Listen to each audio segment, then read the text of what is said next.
করতে সাহায্য করে, অঙ্গ গঠনে সাহায্য করে। আমাদের দুই ধরনের কোলেস্টেরল থাকে, এলডিএল আর এইচডিএল। তো এই এলডিএল কোলেস্টেরলটা হচ্ছে খারাপ আর এইচডিএলটা হচ্ছে ভালো। আমরা কি জানি যে ডিম খেলে কোলেস্টেরল বাড়ে, ডিম খাওয়া যাবে না, ডিম কি খেতে হবে? কতগুলো খেতে পারবা দিনে? একটা? তোমরা তো অনেক কিছু জানো।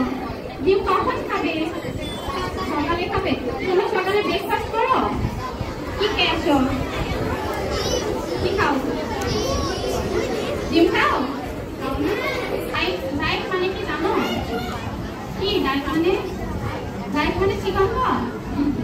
আচ্ছা, ডায়েট মানে আমরা কি জানি? ডায়েট মানে না খেয়ে থাকা। কিন্তু আমরা যারা নিউট্রিশনিস্ট তারা কখনোই এটা সাজেস্ট করি না। ডায়েট মানে না খেয়ে থাকা নয়। ডায়েট মানে হচ্ছে তোমার 6 ধরনের যে পুষ্টি উপাদান আছে সেটা তো জানো।